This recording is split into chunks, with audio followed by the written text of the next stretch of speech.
Setiap hari kau mandi, masak, basuh baju guna air yang sama. Tapi kau tak pernah tengok keadaan tangki air atas bumbung rumah kau tu. Kalau suatu hari nanti air berbau pelik atau tekanan tiba-tiba tak stabil, baru nak panik, serius rasa lega bila dapat tahu sistem air. Rumah berada dalam keadaan selamat dan berkualiti. Tangki air mungkin nampak macam benda biasa di atas bumbung atau di tepi rumah, tapi sebenarnya ia adalah nadi kepada bekalan air harian kita. Setiap kali kita mandi, basuh pakaian, masak ataupun ambil wuduk, semuanya bergantung pada kualiti simpanan air dalam tangki. Sebab itu, bila bercakap tentang tangki air yang tahan lama, satu perkara yang tak boleh dipisahkan ialah pengesahan daripada badan yang terlibat seperti sirim dan span.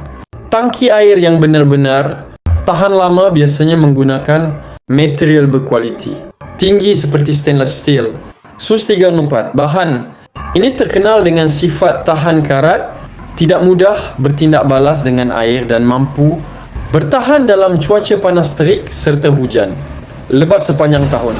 Ketahanan material ini bukan sekadar teori, tetapi terbukti dalam industri kerana ia sering digunakan untuk kegunaan yang memerlukan tahap kebersihan dan ketahanan tinggi.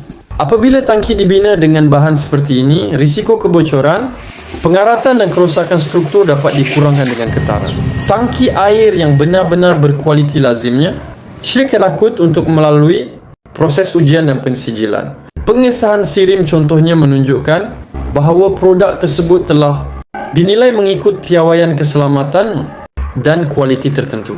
SPAN pula memastikan sistem dan komponen berkaitan bekalan air mematuhi standard yang ditetapkan untuk kegunaan di Malaysia. Apabila sesuatu tangki mempunyai kelulusan seperti ini, ia memberi mesej jelas bahawa kualiti bukan sekadar dakwaan pemasaran. Reka bentuk tangki air yang kukuh serta kemasan yang kemas membantu mengelakkan pencemaran luar memasuki tangki tersebut. Penutup yang rapat, sambungan paip yang stabil dan aksesoris seperti water float berkualiti memastikan sistem air berjalan lancar tanpa gangguan.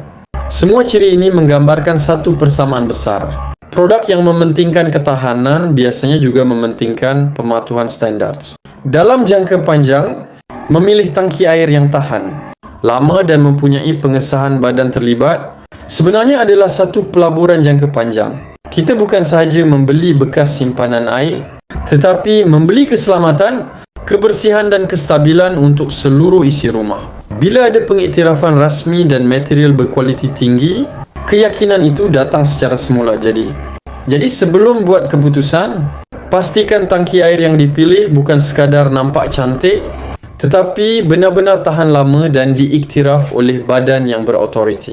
Pilih dengan bijak untuk kegunaan bertahun-tahun. Jika anda sedang mencari tangki air yang kukuh dan sah dari segi piawaian, sekarang masa terbaik untuk bertindak. Segera check out sekarang untuk beralih ke tangki air yang terbaik.